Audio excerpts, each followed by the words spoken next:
Hey everybody, it's Jason Blaha here, and today I wanted to talk to you guys a little bit about height, body fat, and relative strength. And actually I watched a video that looks like Omar Issoff made this week where he went into a lot of discussion of that. And there's some points I really want to cover on that are a little bit different, but I thought he had an interesting discussion there.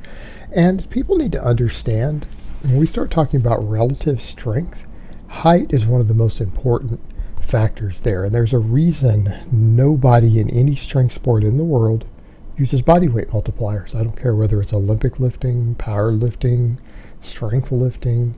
And the reason for that is that doesn't give a realistic comparison, because simply put, you will never have good ratios of relative strength for people of different heights once they become fairly advanced lifters. They will never be able to be compared. And I'll give you the perfect example so that you guys understand. If you were to take two guys who had similar genetic potential, right, roughly equal, just in the rough ballpark of the ability to gain strength and gain muscle. One of them is 5'4", and the other one is 6'2". Right, that's a pretty big spread, but that's still kind of within a normal range, right? 5'4" versus 6'2". You put them on the exact same program. Let's say you hire a top level coach to coach them in whatever strength sport. I don't care what it is. And you have them run the exact same program under the exact same coach as workout partners every day for the next 3 years straight under a very, very qualified coach. You have both of them bulk to similar levels of body fat, cut to similar levels of body fat. In other words, have them do similar style diets, obviously appropriate for their body weight, run the exact same program. After 3 years, which one of them will have the best strength to body weight ratios? It will be the short guy by an enormous margin.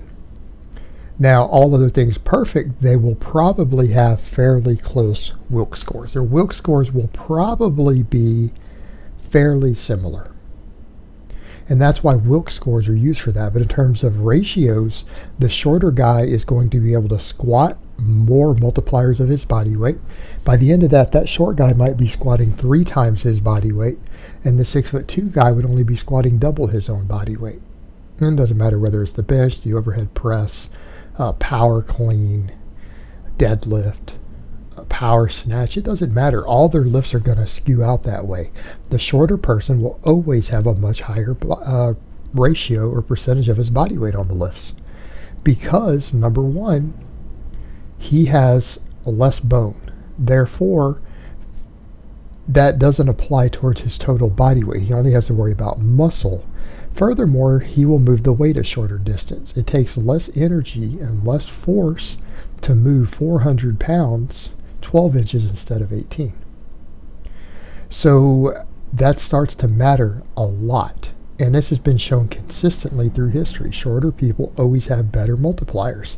And if we use that logic, go take the Mountain, the guy who's playing the Mountain right now in Game of Thrones, and look at his ratios compared to the average YouTuber who trains for strength. He's not really that strong if we just went ratios. I mean, the guy barely deadlifts over 900 pounds. He doesn't deadlift much more than double his body weight as a strongman competitor. The guy doesn't bench much over 500 pounds, but he weighs over 400. The guy's bench is only like 1.2 times his body weight. Hell, I beat that. I can do better than that. My deadlift is a better ratio, and I'm not even close to the strongest guy. What happens to you take some of these other shorter guys on YouTube? We got guys benching 300 on YouTube who only weigh like 160. So if you use these multipliers, you see how this skews in the other direction. That's a perfect example. You don't see really big guys deadlifting 3 times their body weight, but we see plenty of short guys who do. Same thing with bench and everything else. So you've got to factor that in. So essentially the multipliers don't work. The multipliers are skewed towards the short guy. Absolute strength is skewed towards the taller guy, because if you go back to that other example, that 6'2" guy is probably going to lift a lot more weight than that shorter guy on every single lift. His absolute numbers are going to be tremendously better, but his multipliers are going to be worse.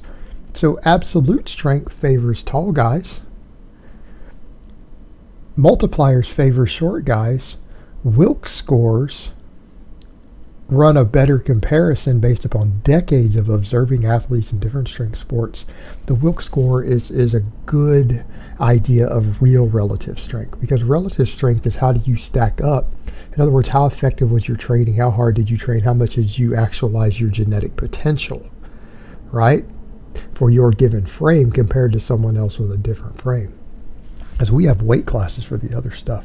And in all honesty, the most competitive lifters in any given weight class, whether it's Olympic lifting or powerlifting or anything else, tend to be pretty close to each other in height in the same weight classes. There's a reason for that, because that's why the weight classes were created, to give people of different heights who've reached their maximum development a better chance. And then obviously weight classes do tend to slightly favor leaner guys.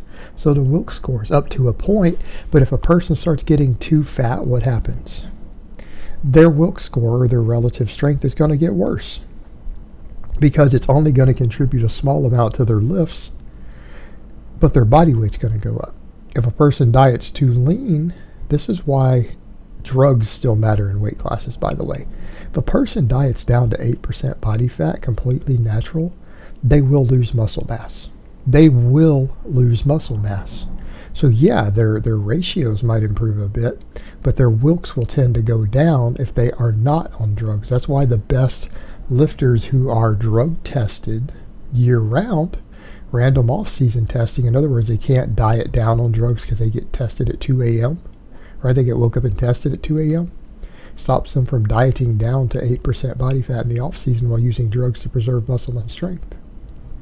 You see, most of those guys are usually somewhere in the 10 to 20% body fat range, right? Your best pound for pound lifters, the best Wilks scores, tend to be in that range if they are run through very rigorous drug testing.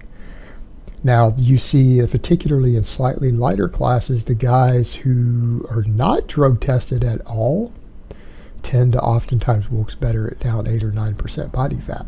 But again, because they have drugs to help. The drugs preserve their muscle and strength while they rip up.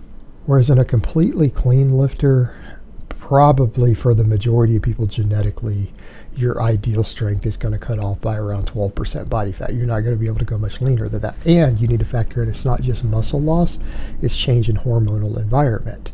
Dieting too lean also crashes your testosterone levels. It crashes your hormones. Well, as those things start going down, it also becomes more difficult to be stronger. So there's the situation that you have. So body fat absolutely affects these things on both ends of the spectrum.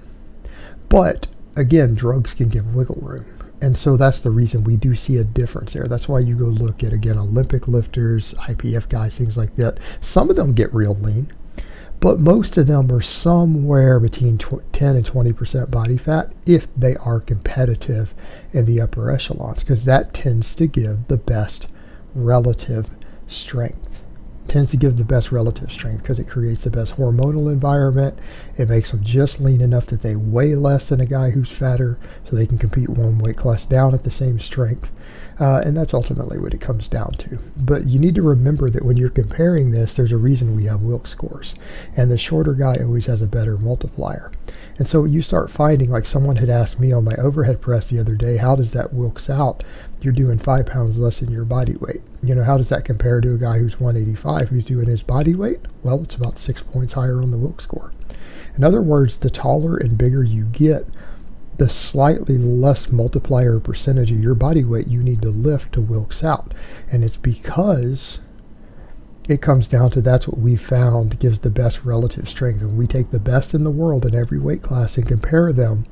Their Wilks scores tend to be very similar. And you see the ratio of the best in the world, there tends to be a fairly narrow height difference in each weight class, because again, it's only so much muscle you can put on your frame completely natural versus your height, and that is limited even with drugs as well.